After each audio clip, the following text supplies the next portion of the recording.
everybody, and welcome along to PSGL Season 32. We are here for the F1 tier on the PlayStation platform.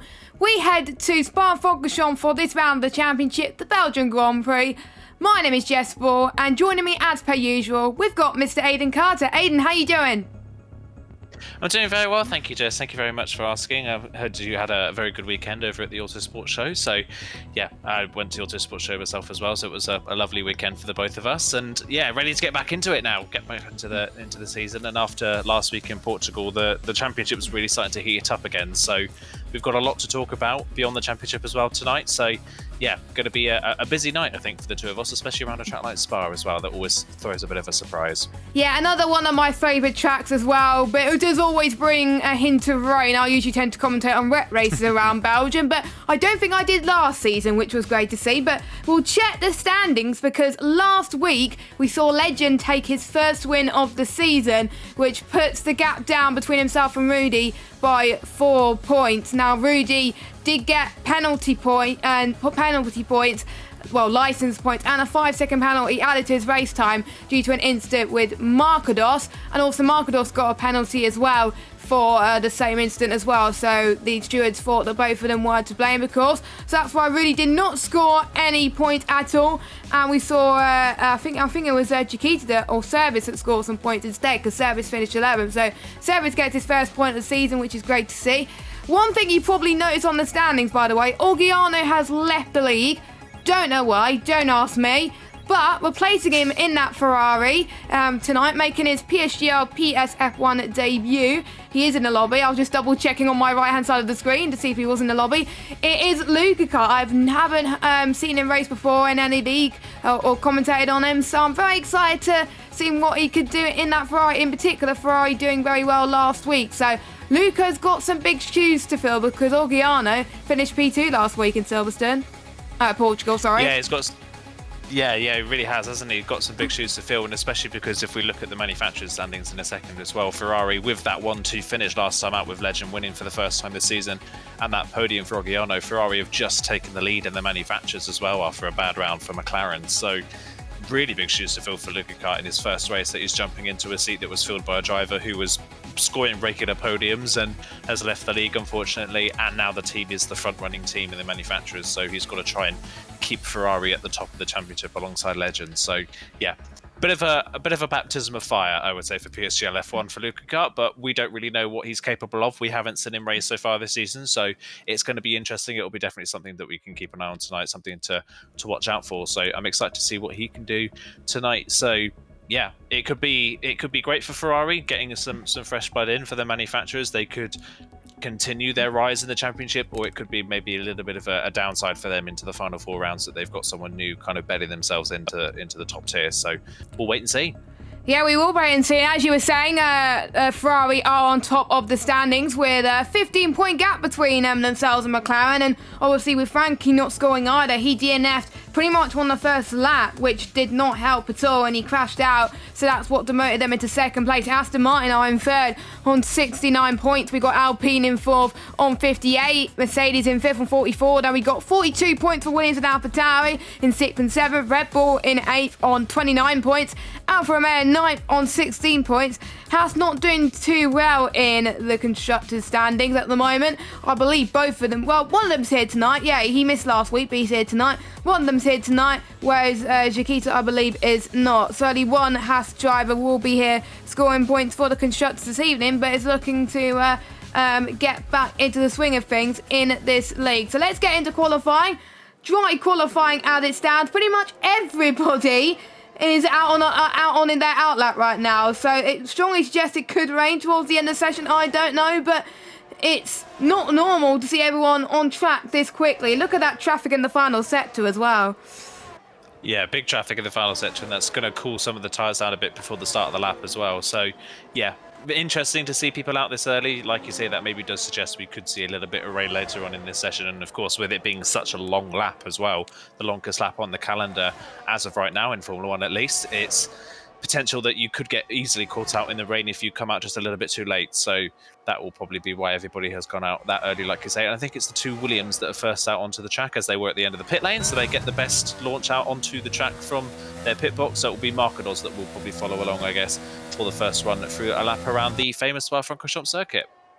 Yes, it was Juan Manuel Fangio that won the Belgian Grand Prix, the first Belgian Grand Prix in 1950, the same era as obviously Silverstone came to Formula 1 and the inaugural Formula 1 World Championship as well. Marcados did not get his lap off to a great start because he has invalidated his run in qualifying, and Fabi unfortunately has invalidated too. So that's two Williams who has invalidated. Let's see if, I'm just trying to see which AlphaTauri is next on a run. It is Ray. Let's see if Ray could do any better. He's on a run, thank goodness, as well as the two Aston Martins of Jensen and Rowan. Obviously, Rowan not doing quite well last week either, with Legend scoring more points than him, so he was able to close in a little bit. But Rowan has got a little bit of a point to prove because he has won a few races this season. Legend, of course, has only won one, so and Rowan obviously quite good in the wet as well as Legend. He could have been up there as well if he didn't have a few unlucky moments. But we'll watch one of the AlphaTauris go and finish off their lap first. We've got Ray, who's going towards the final corner. Pole in F2, by the way, with a 1:42.0 at the moment, as Jens comes across the line first, and it's Ray with a 1:42.3. Rowan should be up to the line next, and it's a 1:42.2. So we're already seeing some quick lap times on the board already. We've got the two McLarens up next, who need to have a better showing this week. Rudy comes across the line in second, about 100 slower compared to Rowan, and then Frankie comes across the line in P5. So everyone's saying some lap times on the board. A few people struggling to get off the mark, but it is Rowan out on top so far. Yeah, Rowan on top, like you say, doing a good start to the session, and all of our top three in the championship occupying the top three spaces, not in the correct order. And as I say that, Asacombe comes in and beats him to the punch in the AlphaTauri, as he seems to always do in qualifying. So Asacombe to the top of the timesheets after the majority of the first runs are done. We've got Brock up to the line in the Mercedes, crosses the line P6 for Brock. Not a bad lap there, 42.4, just over 0.2 of a second off the pace at the moment. We're just waiting, I think, for Marlon, Nando and Kazizel to finish their laps. Nando, though, has invalidated and Marlon is backed off, as has Marcados. Actually, Kazizel's just crossed the line and gone P4, so he's now up into the top four places in the Alpine. So as you kind of expect around a track like Spa that's so familiar to these drivers, it's already very close in qualifying. From Brock upwards, you'd say 2.5 tenths kind of covers the top 7 at the moment. It's very, very close. And then a bit of a gap back to Frankie and Tom, who are a little bit separated, kind of in their own little mid-pack at the moment after the first runs in 8th and 9th. But yeah, Asacombe, once again, always does it in qualifying, doesn't he? But it just never really translates into race pace, unfortunately, or luck in the races, at least for Asacombe. He started off the season so well with a dominant win in the first round of the championship, and has never come close to repeating that performance since, really, has he? He's had a ban. He's only had one podium since then as well. He's had a DNF, and yeah, it's been a rough season for Asacombe, which has been a real shame. So we'll see what Asacombe can do for the rest of the season, if he can at least maybe score another win before the season finishes, but not the season he would have wanted at all by this point. I mean, after winning the first round, he's now 31 points off the championship lead. That is a real downturn for Asacombe performance, which is such a shame to see, because you got to say, behind Legend, he came into the season as one of the favourites.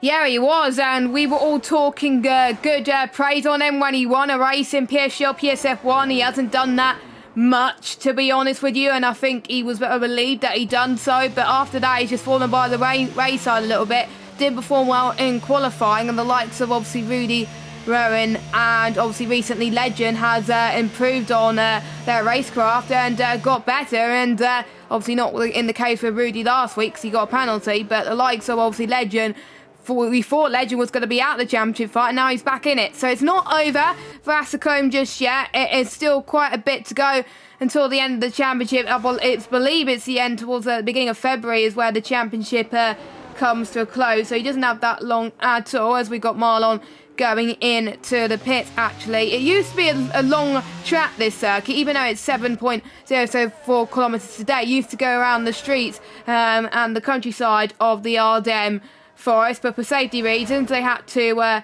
shorten the track a little bit, and the FIA regulations made Spa the only exception to the rule because it can't be more than 7 kilometres. But obviously, Spa being Spa and it being a legend of a track as it is kept on the calendar for that reason. But tracks can't get any longer than 7 kilometres, to be honest. But it's such an iconic track. Everyone loves it. Everyone from all around the world comes and sees it. Believe it or not, it is cheaper to come here than going to Silverstone, for example, where I spent a lot of money to go and see Silverstone this year. But yeah, whereas you can see the likes of Spa and Austria, for example, for a similar price than MotoGP ticket around here in real life in the UK. So there we go. So if you want to go to a cheap Formula 1 race, go to Belgium or Austria in real life. I'm afraid to go abroad, unfortunately, so I can't do that. But if I can conquer my fears, I would like to do so in the future. Everyone else is on out laps. Again, I'm trying to see who the first drivers to do so at the moment. 2 of the Williams drivers had a very good performance in Silverstone. Did not do as well in, obviously, Portugal as well. Maybe because the track was still quite new to those 2. But obviously, those 2 worked really well together this season as well. Obviously, Fabi being the very, very experienced in the top division, has been in and out of the division for quite a bit. He was in F1, I think, before I was around in PSGL, and then for most of it he was in F2 and then went back to F1 again, as I thought Fabi was going to go into the pits then, but he's going to actually start his lap. Whilst we do that, we may as well take you on board around the lap around Spa-Francorchamps at the moment, heading towards that source as well. People can go cheeky down the inside on the right hand side if you want to. I don't do that around here because it's quite tricky as you go up the hill towards Eau Rouge, where we've seen famous incidents happen before. I think one in the wet, I think a few years ago, with Lando Norris as well. Luckily he was okay after all that as well. Past Radion in into the Camel Straight as well, speeds up to 212 miles an hour, and as you head towards Lake Com now, he's purple in sector 1. It remains to be seen if that is true as he heads towards Brussels at the moment. Doesn't seem too confident through there, but he gets a bit of traction through here as well. It's quite understeery through some parts of the track, heading towards the corner of No Name, which I still like to call it. Can't remember what it's actually called at the moment. And then you're heading towards Pouron. Good entry speed from him at the moment. Some people can go wide to carry more speed, but he decided to not do so. Now heading towards campus now, heading into 5th gear here as well, and then to Stable 01, where I believe we saw George Russell and Giovinazzi collide there a few years ago, and it took them out of the race, unfortunately, as Fabi now heads towards Paul Fret and into one of the famous corners on the track, Blanchimont, where you put the most power in. He is in 8th gear already. Top speeds are quite a lot around there. Use a lot of VRS when you try to overtake, and some people can go for a move heading towards the bus stop chicane at this moment in time. So Fabi heads towards the final few corners then. He hasn't invalidated his lap, so he's going to get a lap time on the board, and it's a 1:42.2, which puts him in P2. That is very impressive at the moment. And is it just me? I'm starting to see some dark clouds heading down the Ardennes Forest right now. Yeah, I'm starting to see them as well. I'm also starting to see Rowan potentially jump into the top spot of these timesheets as he crosses the line. And there we go, 42 flat for Rowan to the top of the timesheets as Ray crosses the line and goes ahead of his teammate and into P2. So a good lap there from Ray. Legend crosses the line and can only manage P4. So not quite up there with his rival for the championship, but Rudy is on a good lap at the moment as well in the McLaren, so we'll see what Rudy can do as he comes up to the line. Luca Kart has just come into the pit lane, I believe, after having to abort a previous lap. He's currently down in 15th in his first qualifying session in the top division. So here comes our championship leader, Rudy, looking for a bounce back after a rough run, crosses the line and goes to the top of the timesheets. And that is a brilliant lap from Rudy, much more like it, you've got to say, from Portugal last week. From qualifying all the way through the race, Rudy just looked a bit off the pace. It didn't seem like the track suited him. This is much more like it from Rudy. He's up there in qualifying once again. But more runs coming in now. Brock has managed to go back up into P6. Gotta say, so far in the session, as Kazizel goes third on exactly the same lap time as Rowan, it is so close at the moment inside this top 6. As Marlon now goes into P4 and makes it even closer. One driver who's standing out, I've got to say, so far in this session, who hasn't really stood out for the majority of the season is Ray, you've got to say, isn't it? Ray was so strong at the end of last season for McLaren. Him and Kazizel as a teammate pairing were probably one of the strongest pairings in the top division last season, and Ray had such a good season considering he moved up from F2 mid-season, and this season it's just not gone his way. He's kind of faded into the background quite a bit, has Ray, this season, but P5 so far in this qualifying session is much more where we expected him to be coming into this season. Yeah, definitely. And we have a driver that did well last week, but not doing so well in qualifying at the moment. It's Nando. His race pace, I have to say, was really, really good. He has invalidated his run down in 12th position, but only a few tenths off pole position. The top 12 separated by 3 tenths of a second, which I have to say, throughout the longest track on this circuit, I'm very surprised, but I believe it was like that last season as well, which shows how much time people have put into this circuit. A lot of people like this circuit to race in as well, despite the fact that it's very long, but it is less enduring as well, and it's lovely to look at as well. So I believe Nando will be going into the pits because it's such a long lap around it. Expect, I think, people to go out again very, very soon due to the fact it's getting, I think, darker by the minute. But you never know, it may not rain too much, and people may want to get laps in pretty much to the death at the moment, but it does depend on the weather system on this game. So we'll go for your order then. Rudy is on top at the moment with a 142.069. The current pole time in F2 was a 142.028. So not quite F2's pole time at the moment, but still hanging in there at the moment. It may be the first week that we may see the F2 pole time beat the F1 pole time, which is quite insane if you think about it, but I think it may be expected due to the weather starting to take a turn for the worse, unfortunately. I think the Might is going into the pit lane, so we will get a bit of a lull period at the moment. So top 6 separated by less than a tenth of a second. Is this F1 esports? It seems like it, doesn't it? But it's always these classic tracks where drivers always seem to be incredibly close, isn't it, in qualifying? Places like this. Austria, of course, a much shorter track as well. Silverstone, another long circuit, but always seems to have really, really close qualifying. So it's just something about a classic Formula One track, a proper Formula One circuit that brings out the best in all of these drivers, it seems to be. And then you go to the street courses or the semi-permanent circuits, and that's where the field starts to spread out a little bit. So, yeah, something about a classic Formula One track always brings out the best in drivers. Maybe we should have more of them on the calendar. Just take that into note, Formula One management. Please, no more of these city street circuits that we don't need anymore. Yeah, it's yeah. So it's a really close qualifying, and yeah, it is getting very dark. So I wouldn't be surprised if everybody starts rushing out for their final runs now. I mean, there's only 3 minutes left on the timesheets anyway, so there's not that much time to get out and do a lap as it stands. I think Jensen looks like he'll be the first one to start a final run, and it's been kind of a sad season for Jensen, hasn't it? He was very strong again last season. He didn't quite have the consistency to really mount a season-long challenge for a title, but he was always fast, even if a little bit incident-prone. But this season's just not come together for him, has it, for Jensen? He's been comfortably outshone by his teammate Rowan, and he's just not looked on the same pace as we've seen from Jensen in the past, which is a bit of a shame considering the history he has in PSGL. But only 3-point scoring finishes the entire season is quite a shame. He's finished 8th twice, and then he's finished, I believe, in P5 once, and that's about it for his season. Not really much to show for after that. So yeah, well, hopefully we can see a bit of an upturn for Jensen in form towards the end of the season, but he's again a little bit separated at the back of the field in this qualifying session. It seems 13th down don't seem to be quite in their zone at the moment, it seems, and we're still yet to see a lap time on the board for Marquinhos, which is a bit of a surprise considering his season as well. And Marquinhos is another one that's had a bit of a weird season, hasn't he? He's kind of done the exact opposite of what he did last season. Last season he struggled at the start and came on song at the end of the season, and then he started off this season really well and has just kind of plummeted ever since. It's been kind of a weird season for Marquinhos. He's had the pace but never got the result. Kind of, you've got to say the same for the 2 Red Bulls, who have always had the pace but never got the result. So a lot of weird seasons going on at the moment, and the top 3 in the championship seem to be the only ones that can keep a consistent run of results going.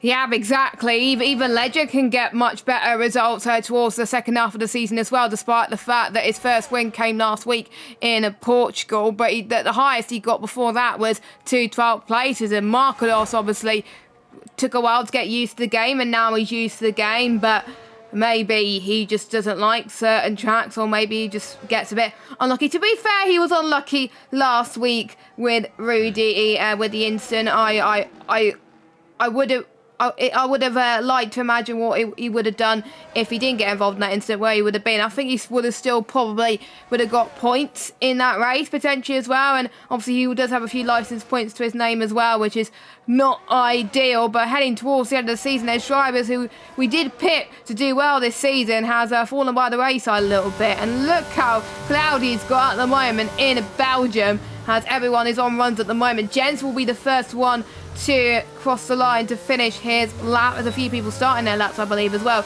Jensen up to the line, 1:42.4. He did improve, but only to P13. We have got Ascombe that's retired from the session, who's binned it just before sector 2. So that's not what you want for the pole merchant from last season, well, the qualifying merchant from last season.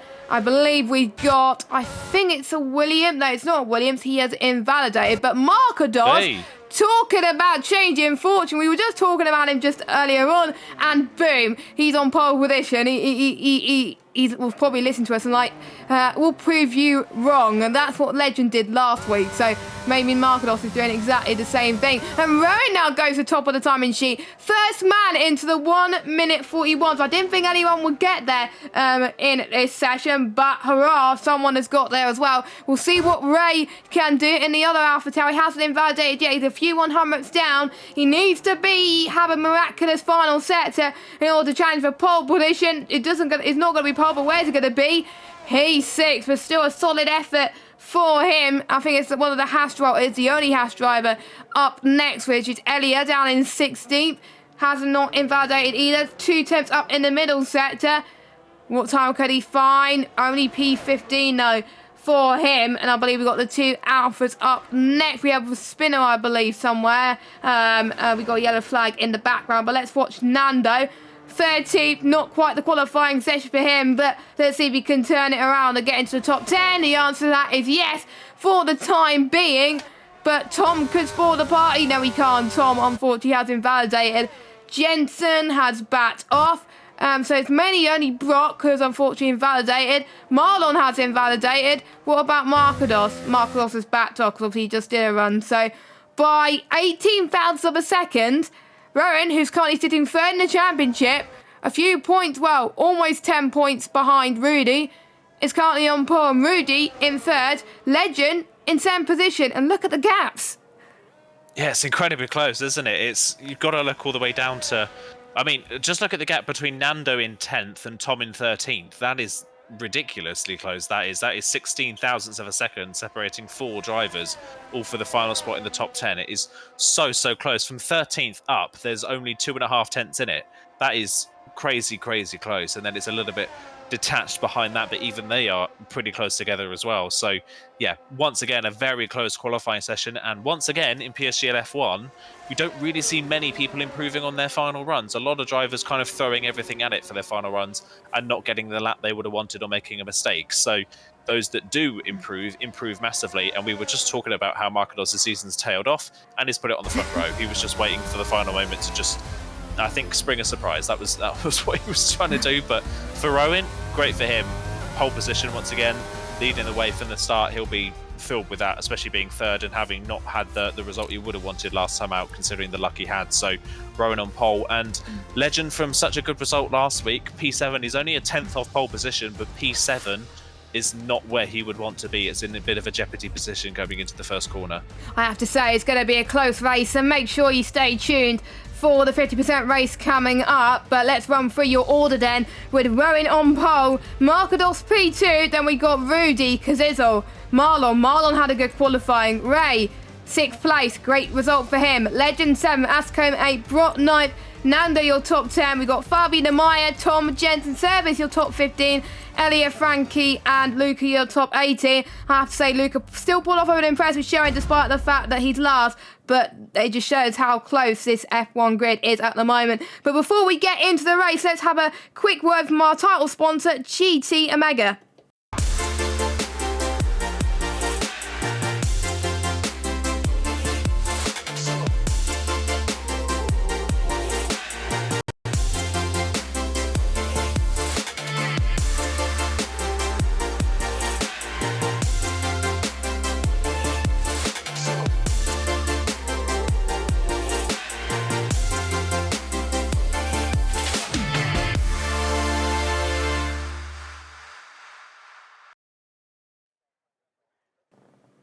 Welcome back to PSGL PSF1, and as you can see, no threat of rain for the time being as the drivers head to the grid for the start of the Belgium Grand Prix. And what a qualifying session we have had. The top 6 were insanely close, and we have Rowan on pole with Marcados alongside 2 Mercedes-powered cars on the front row. There was a few things to point out in qualifying. We were just discussing it in our 30-second interlude. I believe it's the first time this season where Tom did not perform as well as his teammate Brock. Brock qualified a lot higher than him this weekend as well. Obviously, Rudy back into form this week after horrible showing in Portugal, and some drivers needing to do a lot better. We saw in F2 earlier on, a majority of drivers have opted to start on the hard compounder tyres, with only a few on the mediums.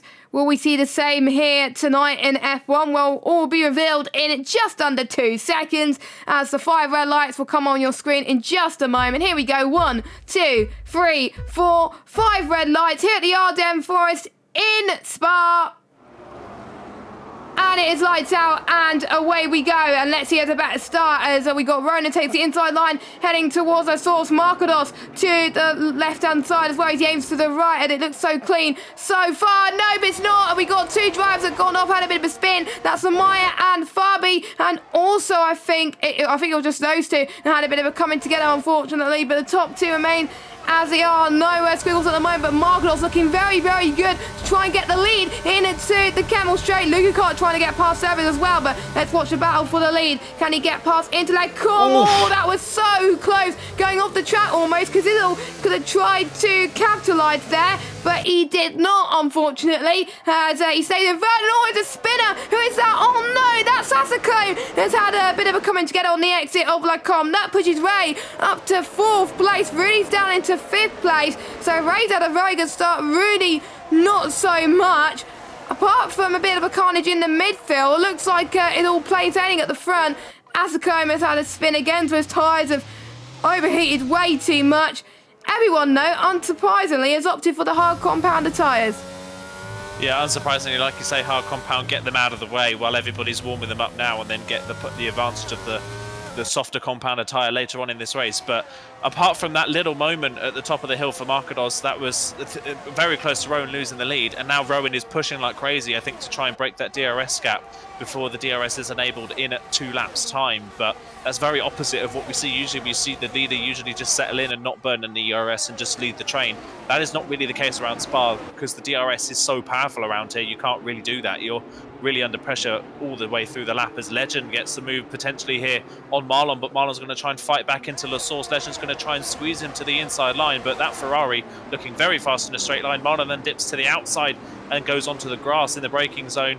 Legend goes through and into 6th position, so good move there from Legend, getting up a position from his starting grid at the moment. Marlon dropping down a little bit.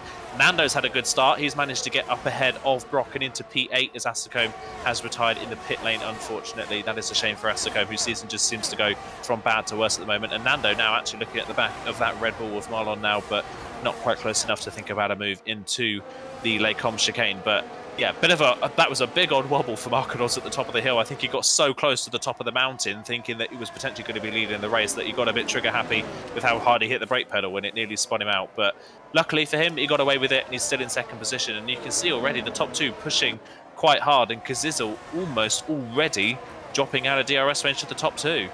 Yeah, I think Marcados maybe just not used to running up front or attacking for the lead or something. I always get that sometimes if I'm running in like 2nd or 3rd place, and I get trigger happy as well. So it is quite common when you're not used to being up there, but it does come through experience and it comes through time. And the more races Marcados actually does in this tier, in this division, then he would definitely be challenging for wins more. Maybe he still will challenge for wins now at the moment. Other big gainers so far this race, Luca Kart, don't forget, debutant in this division full-time in the Ferrari, replacing Orgiano, who is believed now, I've confirmed, has moved to the PC side now permanently, so obviously that's why he's not racing on PS anymore. Fair enough, as Luca looked like he could try and get a move on the Haas driver as well. He's gained one of the most places on this grid, so a solid debut start for him in that Ferrari. I'm sure Legend will be very happy with that, because they want to remain top in the manufacturers at this moment in time. Brott hasn't gained anything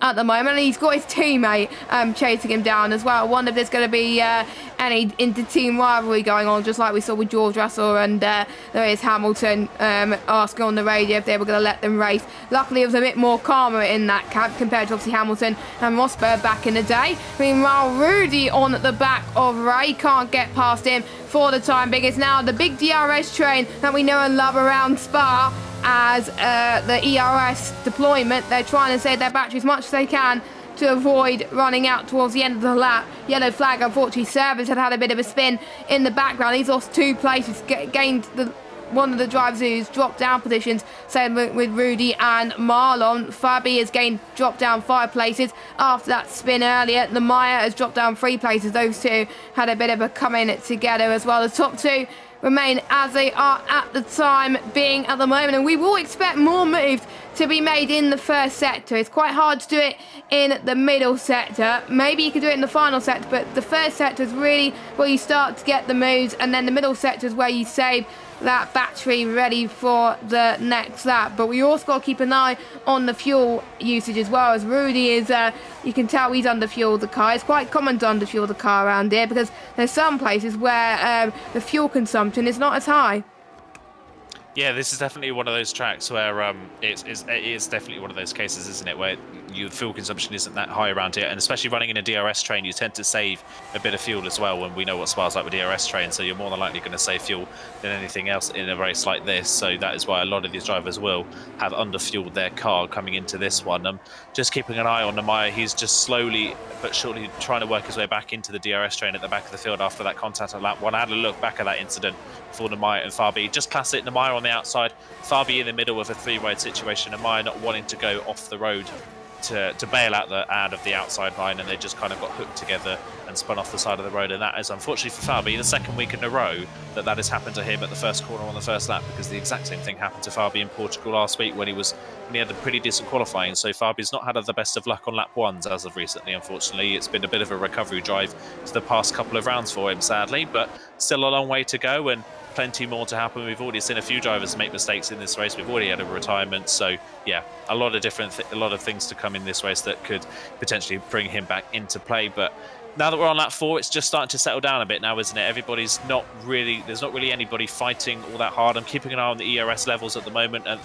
Best in the top 10 seems Marlon at the moment. In fact, scratch that, the 2 Mercs have the best, but they're currently down in 9th and 10th, pretty much at the back of the queue in the top 10. So they've got the best ERS, but not really anywhere to use it at the moment, unless you can think of a move, an unorthodox move somewhere else on the track. But I think with the long high-speed corners you've got around this track, and the fact that you don't run a lot of wing on your car for this track, the dirty air here actually does tend to affect you more than it does a lot of other circuits, because you don't have the grip in the wings to keep you down on the road, and the corners are quite long, so dirty air is always going to affect you more in longer corners. So that's why we're starting to see the gaps kind of spread out a lot in the middle sector and then come back together again in the third and the first. But again, Kazizel in 3rd place has less ERS than both of our 2 leaders and is still kind of struggling to keep up. He's teetering on the edge of losing DRS here. The DRS detection point is just before Eau Rouge. He's managed to keep it this lap around, but the second he loses that, he is just going to potentially plummet through the train of cars he's got queued up behind him. Yeah, exactly, and I think there's going to be a few people that are going to be trying to save some ERS as well, but we'll watch out for Marlon as he heads towards the Kemmel Straight now to try and gain this battery. He's not using it at the moment, so he can't get past. Imagine if he would have used it, if he would have tried to get past, but I'm guessing he just wants to be a bit more cautious. By the way, I don't know what has happened. DVR was disabled for some weird reason, so I really do apologise about that, but luckily it is all now fixed, and luckily we can get underway, and people can rewind the stream back if they wanted to. So thanks Connor and Evan for pointing that out in the live chat. That's why I should check the settings before I start streaming. I think that's a lesson learned for next week, and I think that's a lesson learned from the commentators as well. I don't know why it happened. I probably selected the wrong stream key or something like that, but anyway, should be all fixed now. Let us know if it is not. But we're on lap 5 of 22 at this moment in time. Rowan still leads. The top 2 remains unchanged. You can see Markodos trying to save a bit of battery, well, trying to actually use a bit of battery actually with 41% just to stay ahead of Rowan, which strongly suggests Rowan can have the ability, even without ERS, to try and keep ahead of Markados right now, and he's on 43% as well, as Sizzle's around about the same on 30. Ray is not using as much, so if anything else happens in front of him, he's able to attack. I have to say, Ray is having his best result of the season so far, Touchwood. He's gained 2 places, has no results to show this season how good he is. Obviously got promoted to F1 in the middle of last season, but definitely showing why he's supposed to be here, of course, because there could be certain indications where some drivers could be moved down again, which we do not want to see happen, of course. And again, no moves being made at the moment, which strongly suggests how difficult it is to overtake, with obviously the hard tyres at the moment being at its prime. We could see a potential undercut strategy around about lap 10 and lap 11. That's what we saw on the F2 side of things. So we could see it here as well. Oh my goodness, Ray almost got to the back of Kazizzle there as he was trying to close in on him as well. So I wonder if Ray is even quicker than Kazizzle, but just don't want to get past just yet. He could use a bit more battery, to be fair, but he wants to save it for the rest of the race, which is a fair shout, to be honest. So we'll see, obviously, what he can do as we head towards the first third of this race. And look at that already, Kazizzle almost out of DRS range of the top 2. Yeah, he's really struggling now, isn't he? And you can kind of see as well, once he comes down to the run towards the bus stop, he's using some ERS to try and keep within range, but his car just doesn't seem to be that fast in a straight line. He seems to lose a little bit even down this back straight, having used a bit of ERS at the start of the straight, and Markados doesn't. He's just slowly losing a bit of time, so that's just because this was gone for something that's a little bit higher downforce than the 2 leaders, and it's not really giving him enough of a benefit in the middle part of the lap, and he's just losing time on the straights. So he's obviously gone for a compromise, maybe to try and get a bit more downforce on the car, and it's just not working properly for him at this moment in the race compared to our 2 leaders. And he goes a bit deep there into the source as well. He's not going to get the best run out the corner. It looks like he's just going to survive for another lap to keep within DRS range. But one thing to note as well is these 2 push to try and keep the 2 leaders. They are dangerously close as well from dropping Rudy. Rudy does have a bit more ERS in his back pocket to use should he need to, but he is also teetering on the edge of losing DRS to the drivers in front. So yeah, they are all playing it a bit they're playing it a bit on edge at the moment. One little mistake and they'll easily drop out of DRS range, so they don't want to be making any mistakes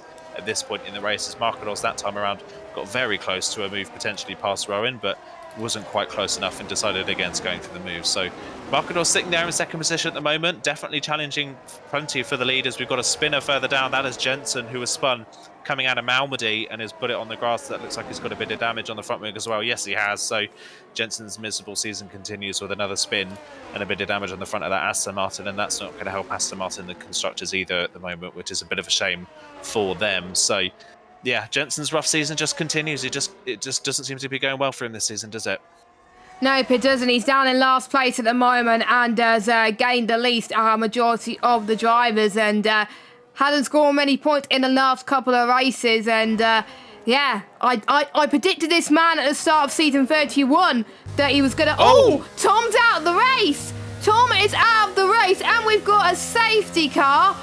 Now, that is not good news for anyone, because they're all on the hard compounded tyres.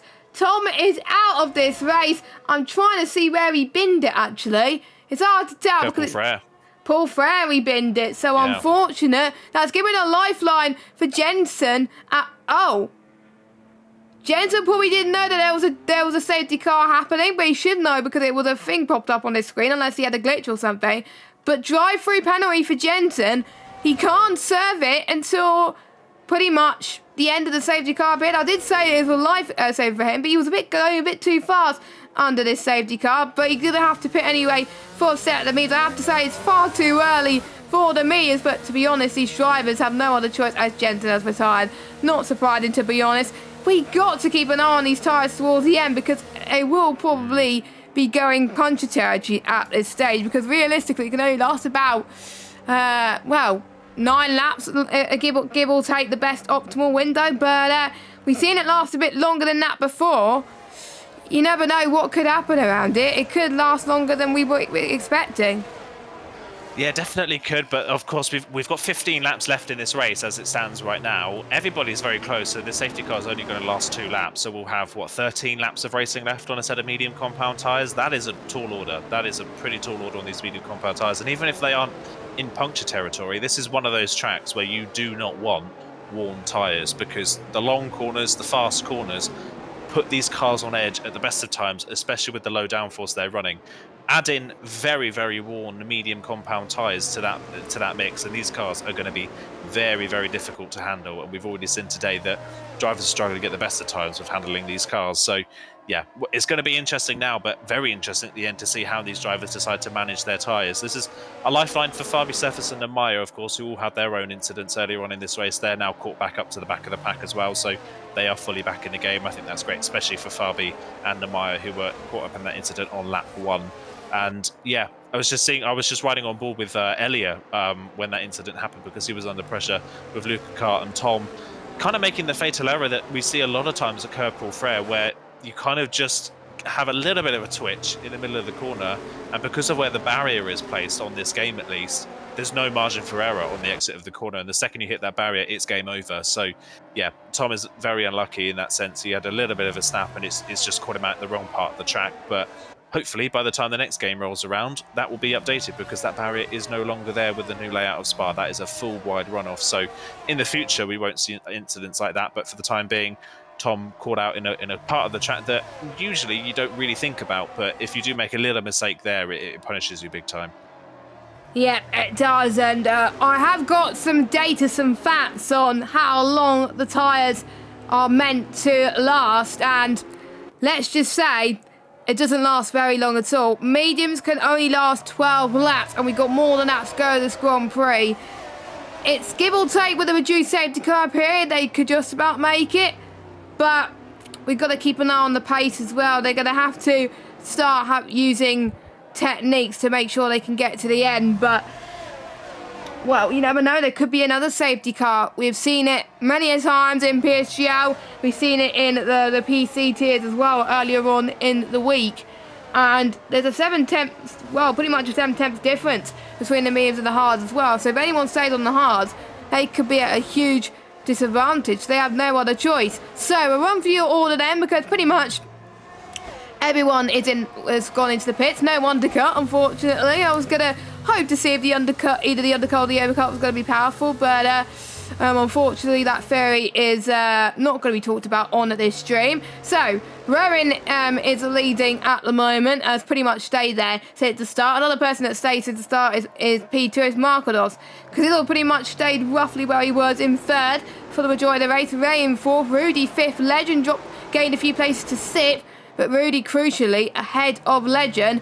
But bearing in mind with the likes of Rowan and Rudy, 16 points for first place, and Rudy is only in 5th place.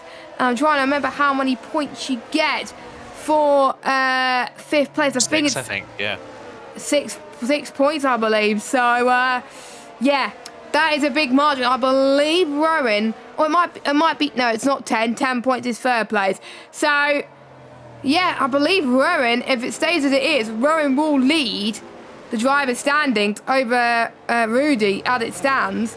Actually, no, it might not be. I will have to do the maths, unfortunately, but it's 10 points. Yeah, he will lead the standings by 1 point. So, yeah, quite close. And this championship couldn't even get any tighter than that as well. So Legend needs to get past Rudy ASAP on the opening lap. But I was going to say Jensen had a drive-through, but he has retired, so no drive-throughs, luckily.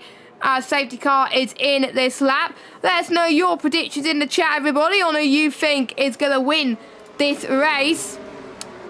As Ryan looks like he's a favourite at the moment, but he's still got just over half of this race still to go, plus 2 laps, so you can't become complacent.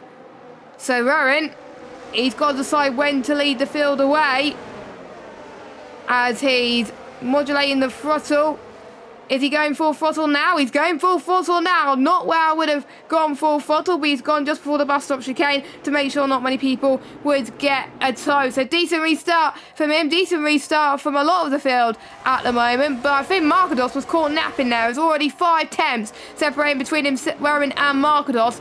Right now, Marlon's had a good start as well. Only 2 temps behind Legend as well. Legend's been caught napping as well. Everyone seems to get away decently. The source was perfectly fine from everyone. Let's see how they all manage our Rouge now. Can they keep it clean? Luckily, they saved a bit of BRS battery, luckily, and also a bit of fuel. So hopefully the problem that they had with fuel earlier will be resolved as Marlon then, as Legend covers off Marlon there quite nicely. I think he knew where Marlon was going to go, as Legend stays ahead of Marlon. I'm in the 6th place at the moment. Elliot got 3-second time penalty, our first time penalty of the session.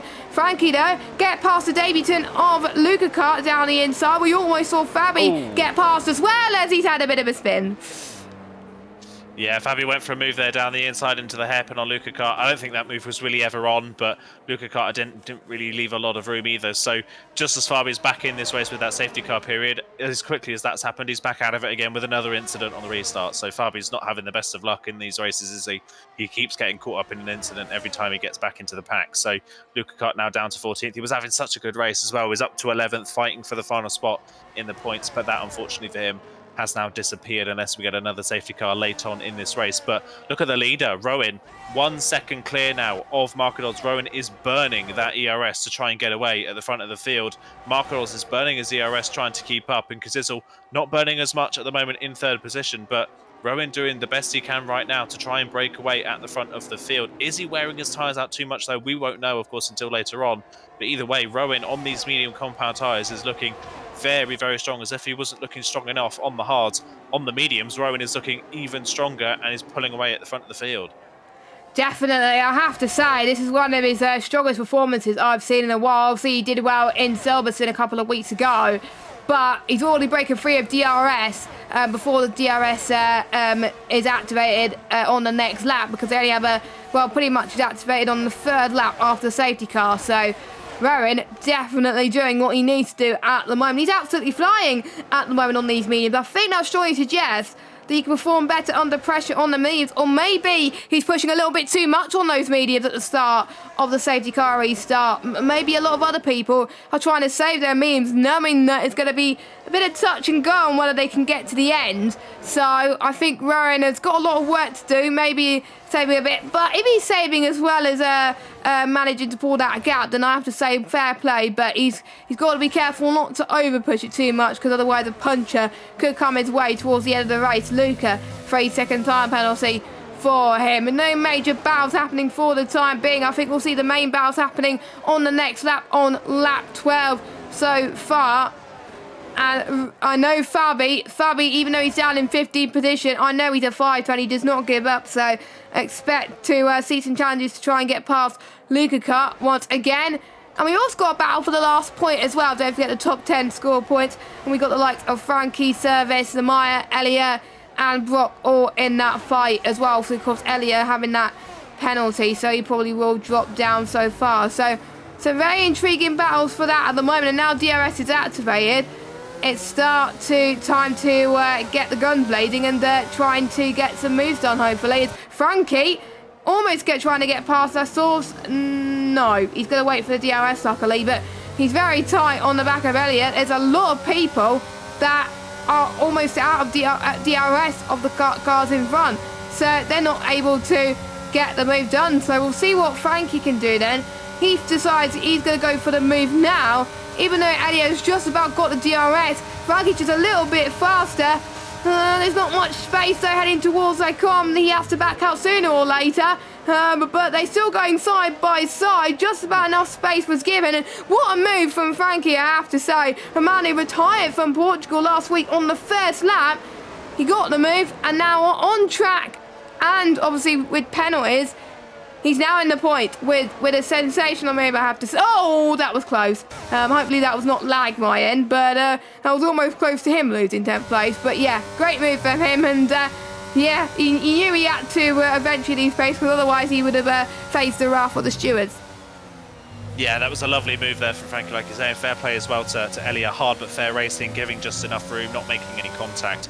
Both of them really good racing. And yeah, I think Frankie knew he had to get that move done. Elia was losing pace with the drivers in front, as Frankie has another moment now coming out of Savalo. So Frankie pushing quite hard to try and keep up with the train in front. Elia was already starting to lose touch with Brock in front, so I think Frankie wanted to get that move done before it was impossible for him to get back in the DRS train. So fair play for Frankie to get that move done. It was a hard but fair move. That was brilliant racing between the two of them. Just keeping an eye on the gaps at the front of the field. It's kind of stabilised now at 1.5 seconds between our top two. So Rowan's obviously burnt a lot of ERS trying to get into a good comfortable gap, and now that he has got that comfortable gap, he's not burning any more ERS. He's just keeping it at a steady pace. And Markeros, while he's obviously not got the benefit of DRS, the car in front at the moment, Kazizel was nowhere near close enough to really challenge for that second place at the moment, and I don't think Kazizel really wants to challenge, it seems, at the moment. I think he is comfortable sitting in third and just saving those tyres and saving some ERS for later on in the race when he will definitely need it. Rudy, though, I think is one who's potentially looking to maybe getting a little bit impatient in that 5th place. You've got to say that Rudy's pace is probably a bit higher than where he is, but he just can't find a way through at the moment in this train, as Marlon now gets a 3-second time penalty in P7. So Red Bull season just continues to drop. And another driver, again, just like in Portugal, who was kind of flown under the radar but is having a very solid race once again, is Nando. You've got to remember back to the first few rounds of the season, Alfa Romeo, I think, were the last team to get off the board in terms of scoring points. They really struggled at the start of the season, but Nando really starting to find his feet in this top division. Best performance of the season last time out in Portugal, and for the second week running is having a very strong run here in the mid part of the top 10.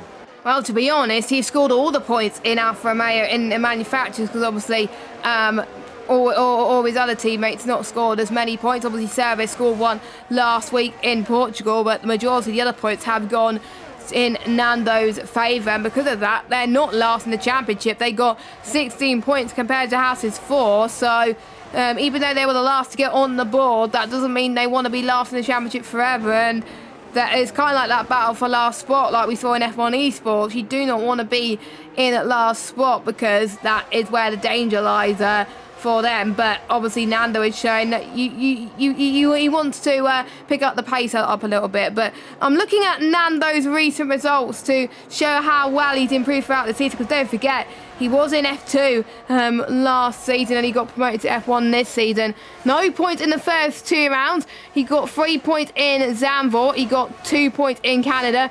A DNF, unfortunately, in Austria. I believe it was Austria. And we have got 4 points in Silverstone. He had a good showing there, and he got 6 points in Portugal. So, yeah, the last 2 races was really where he found his form. He obviously got 2 points in Canada, and that DNF in Austria did not help matters, as Elias had a bit of a spin. And I think we've seen the first damaged front wing of today's stream, which is, I'm quite surprised, because I thought we would have had more, but obviously not, as Elia will probably have to make a trip to the pits. So luckily, though, if they chose a balanced tyre strategy, they've got a spare set of mediums. I don't think softs can get to the end, but I might be wrong. But he does have another set of mediums to play with if he so wishes, because you do not want to go on the hards at least latter stage of the race. But yeah, Elia's chance of points is nothing now. So yeah, it's pretty much over, isn't it, for him, unfortunately. But one thing we have missed, by the way, is Rudy's got past Ray somewhere. Rudy has passed Ray for P4, and now Legend is all over the back of Ray for P5. So I don't know if Ray's made a mistake somewhere, or if he's picked up some damage, but Ray all of a sudden, from a comfortable P4, is just starting to struggle a little bit. So whether Ray's picked up some damage somewhere, or he's just made a mistake, or his tyres are hot, I'm not quite sure. But Rudy's managed to get up into P4 now and is fighting for that podium spot, and Ray is just starting to slowly drift backwards in this train, which is a bit of a shame to see, considering he's had such a strong start. And Frankie, unfortunately, seems to have made a mistake somewhere, or he was playing DRS chicken down that straight, because he has decided to drop behind Surface and Namaya. Oh, Luke is out. Yeah, Luke is out. I think that's in the pit lane, unfortunately, for Luca. Yeah, he's out of the race, which is sad to see. Elia's into the pit lane as well to replace that front wing, but he's still going. And there we go, Legend and Ray going side by side. Legend trying to squeeze Ray to the inside and not leaving that much room for Ray on the inside. And Ray goes around on the inside of Lecom. We see it all the time with Lecom. If you don't leave enough space on the inside, the curb doesn't allow for you to drive side by side. I think Legend was already squeezing him in the braking zone and then decided to squeeze him a bit more on the apex. That might be a report potentially coming Legend's way if Ray feels something about that, because that was a top 5 result potentially on for Ray tonight, and Legend didn't really leave a lot of racing room on the inside of Lecom. We've just seen a great battle between Frankie and Elia between that chicane, and we've just seen perfectly how to pull that move off cleanly. That time around, Legend did not do that, and Legend has unfortunately caused an incident for Ray, who was having probably his best race of the season. That is no longer the case, and I fear Legend may have a report coming his way for that one.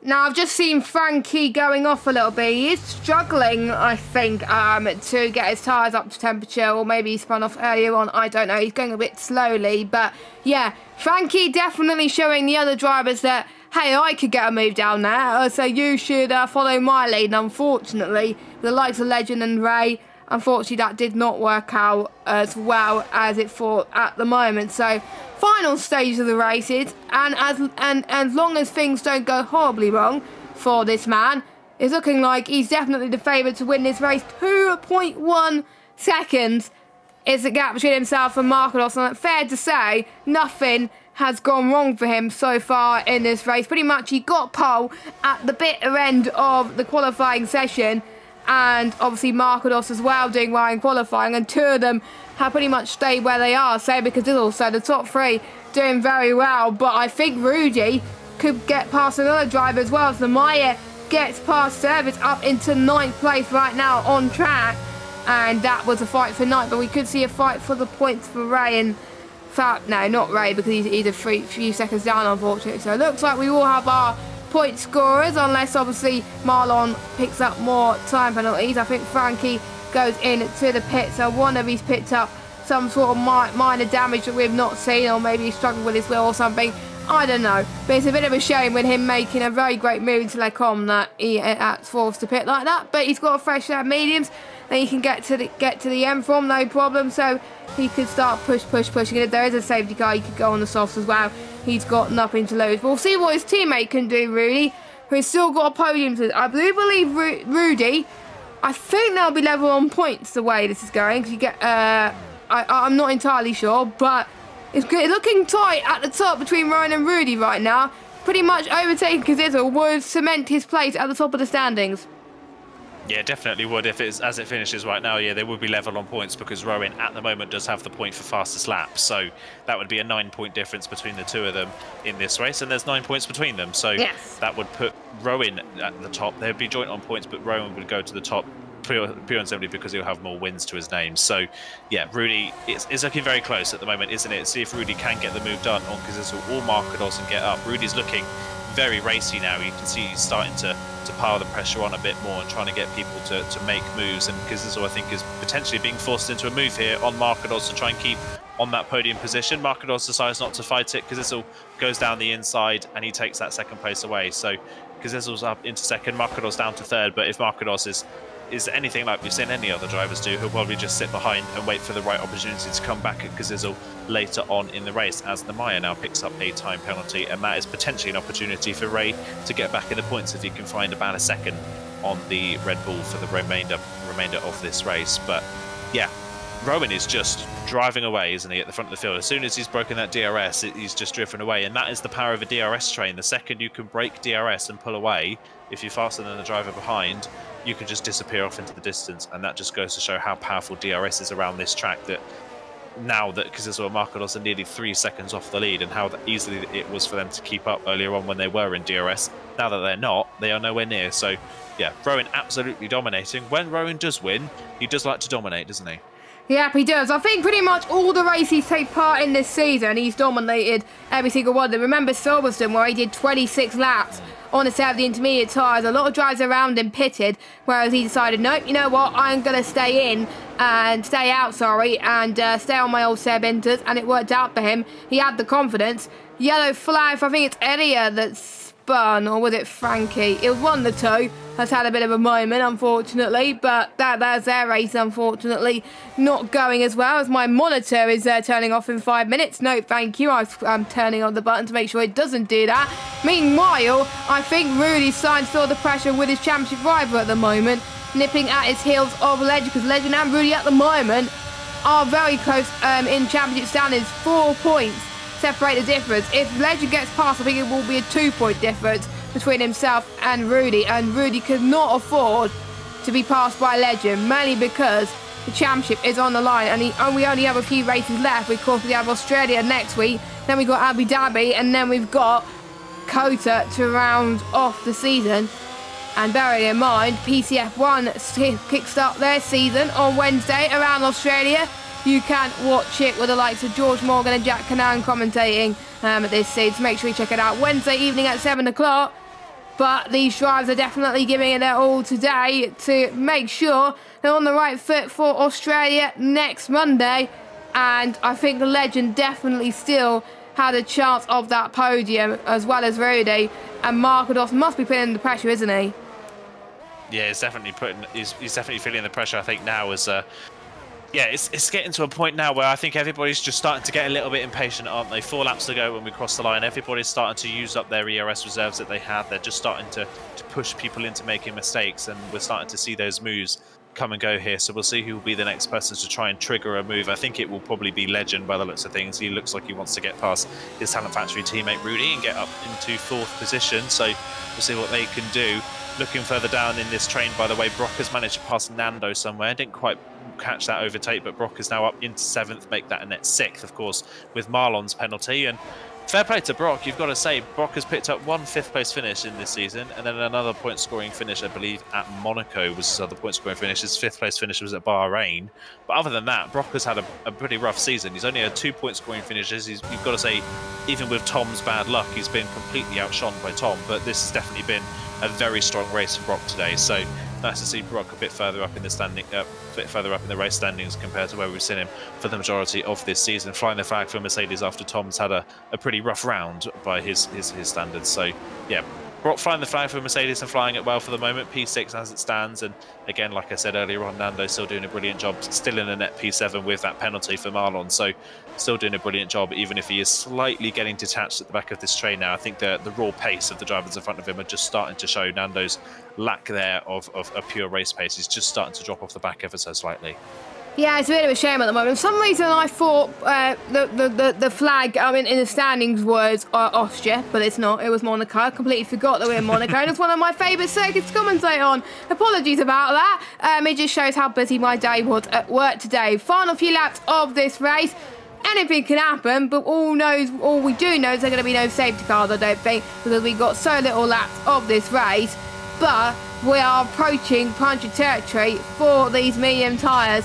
I'm not going to be wanting to be the drivers racing at the moment, trying to save tyre life and also try and get past for the podium. So Rudy's going to find a top job, but he knows he's quicker than Markados, so he's going to find every trick in the book to get past Markados on lap 20 of 22 then. So let's see then, as he's past the source, heading towards the top of the hill of our route. He goes in into 8th gear, trying to carry all the speed in tow as he can. His straight line speed is amazing, I have to say. He's using his overtake, don't want to be using too much, but like you were saying earlier, this DRS is so powerful, but Rudy does not care. It's going to be so close. Rudy's boxed in with the lights of Markados has made contact with Rudy. Rudy almost made contact with Kazizel. Markados has gone off, and what looked like to be an instant free race for Markados, it looks like he could be out of the points if he's not careful. What a shame for Markados. Oh, on the final few laps as well.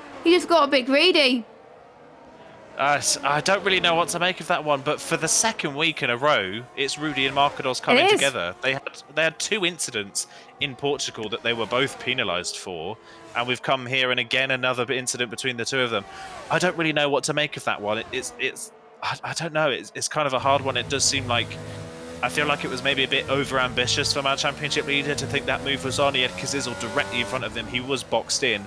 I don't really know where Rudy thought that move was going to go. But again, of course, Markados, of course, made contact as well. So I don't really know what to make of that one. And I don't know what the stewards will make of that one. They punished both of them, of course, for their incident in Portugal. I would not be surprised if they punished both of them again for that one. But yeah, I feel like now we've had so long in this season where Rudy's not needed to take any risks because he's had such a big championship lead for most of the season.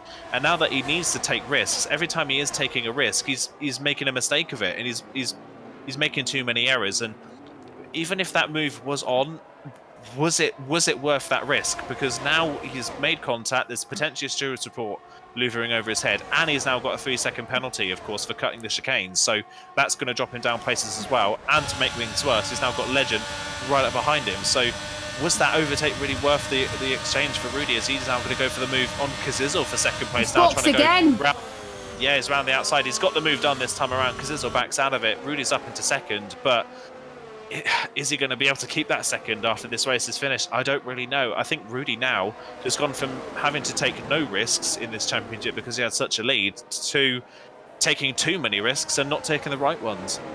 Yeah, he will still be leading the championship going into next week's race, providing he does not get a 5-second time penalty from the steward. So he's going to hope the stewards rule in his favour so he can still keep that lead. If he does not, then Rowan will take the lead of this championship.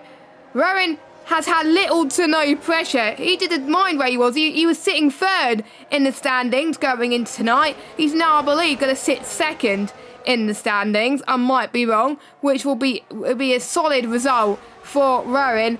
And I think the pressure just happened behind him. He's just like, you know what? You fight. You go and have a bit of a ding-dong battle and crash. I just keep on going, thanks. And that's exactly what he's doing. To be honest, we haven't talked much about him this race or seen him battle anyone, which shows how brilliant his race has gone so far. He will be the first person in this season to take 3 wins so far of this race, but you never know. We have seen drama on the last lap before turn on his head. Yellow flag. That is Frankie, unfortunately. As I said that, I was hoping it was going to be Rowan, but it's not Rowan, as Frankie unfortunately could be a lap down if he's not careful. But Legend is going to have a last gasp battle to try and get past Kazizel on the final lap. This is for the final spot on the podium.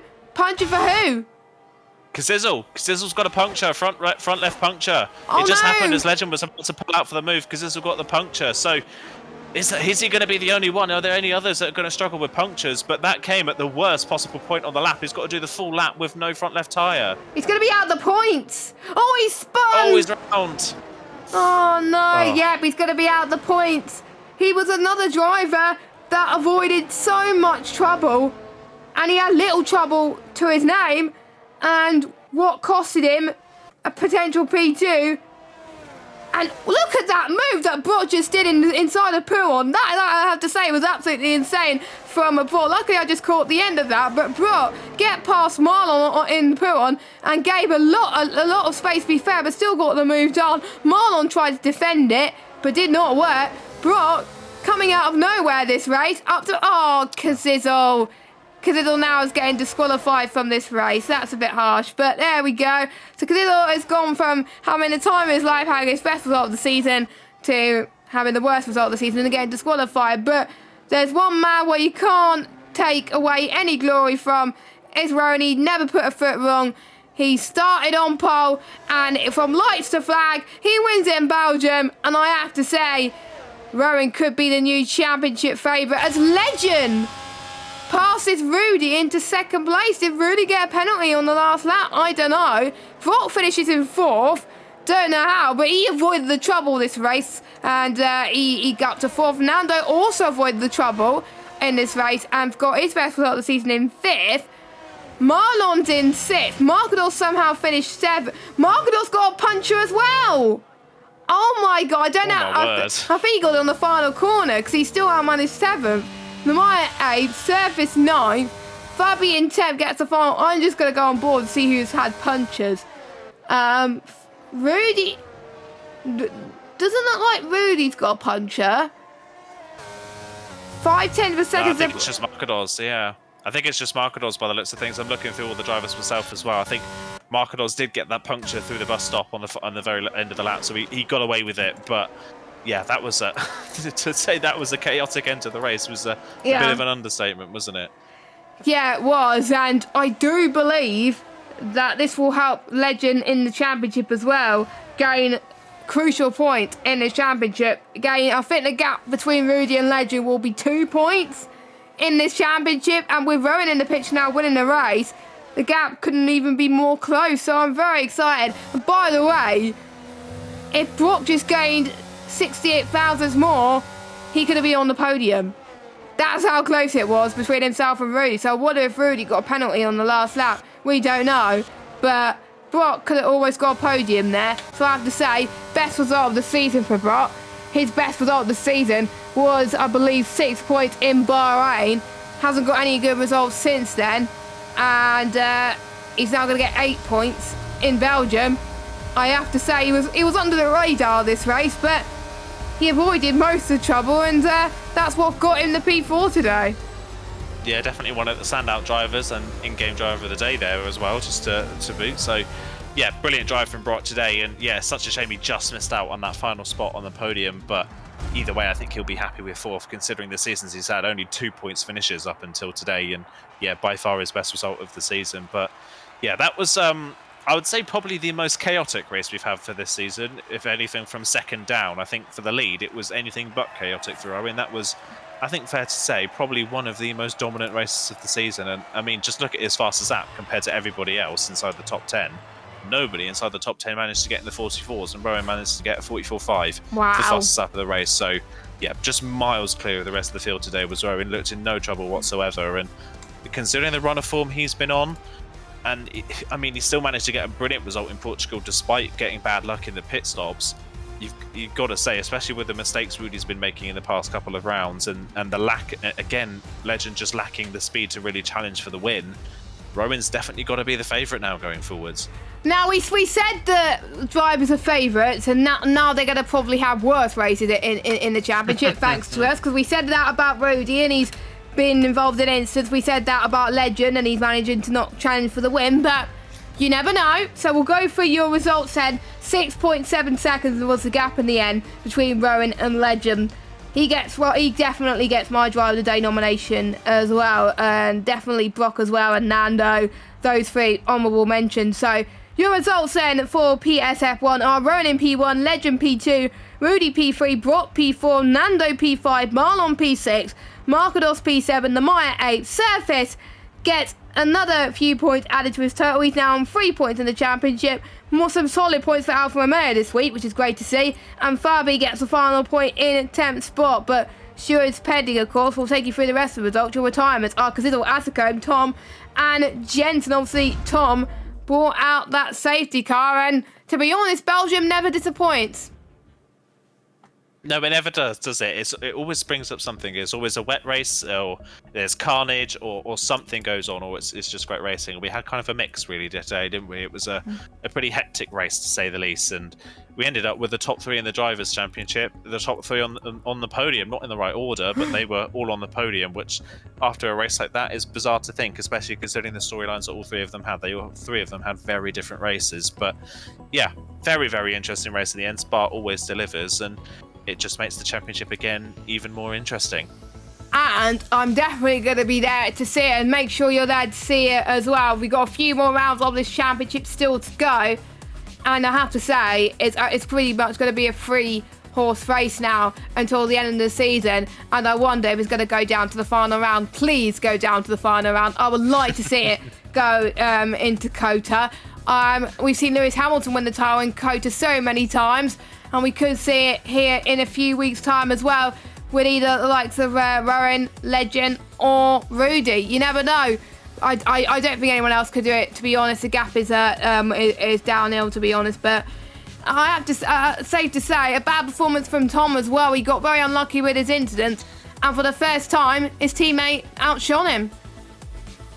Yeah, you've got to say that, definitely. I think even beyond the incident that Tom had, Brock just seemed to have the edge on Tom today for the first time this season, which obviously not great for Tom, but definitely a confidence boost for Brock going forwards. I would say there's definitely something that he's lacked this season. I would say is probably confidence in himself, and he's now been able to get that with a really good performance. So yeah, good for Brock. I would say definitely good for Brock. I think I'd give him my driver of the day today. Kind of flew under the radar, kind of similar to what we saw from Nando last week. Flew under the radar, had great race pace, picked up the places when people made mistakes, and did a brilliant job. So yeah, great job from Brock. And again, so many drivers this season are having really bizarre seasons, aren't they? It's the top 3 are the only ones that really getting consistent results, but even then it's not the way that we thought it would be. It's been Rudy for the first half, and now Rudy's starting to make mistakes, and Legends in our eyes at least, potentially has underperformed, and Rowan is now becoming almost the star of the season as the season goes on. So it's been such a bizarre season. And then beyond that, you've got people like Tom, who of course finished second last season. Of course, Tom did. He had such a good season last season, and this season it's just not translated at all. He's just not looked really close to being able to challenge at the front. The only time he did was at Bahrain, and he got taken out of a potential race-winning position there. So it's been a weird season, to say the least. It's been a great season, absolutely. I've loved this championship fight, but to say it's been a weird championship is a bit of an understatement. I have to say, that's what PSGL brings you at the moment. Do we have anyone that wants to talk to us? We do not, by the looks of things. I don't think we're very popular today, unfortunately, Jess.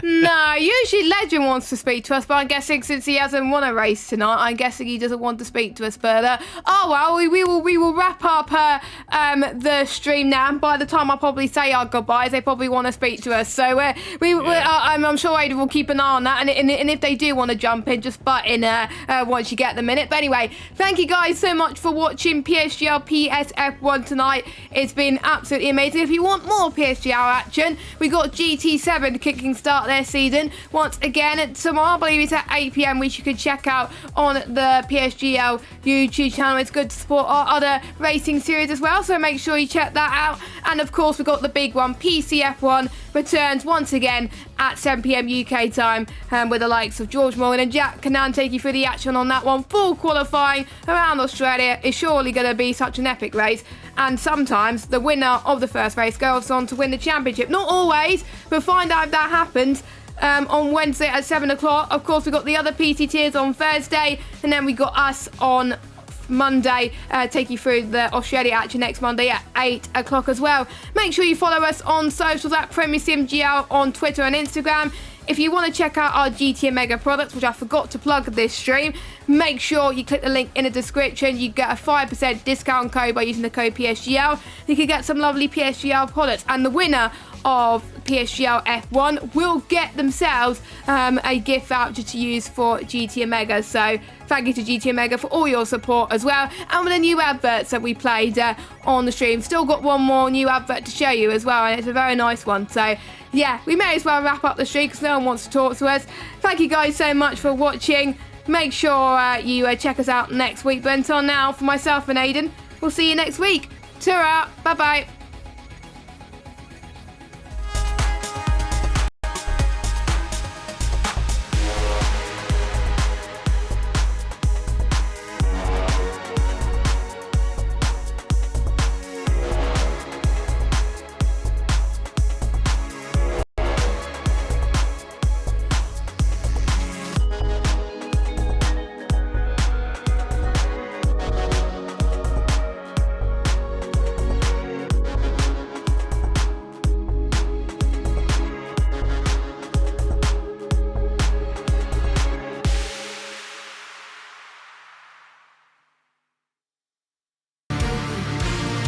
This broadcast was brought to you by GT Omega, proudly supporting PSGL.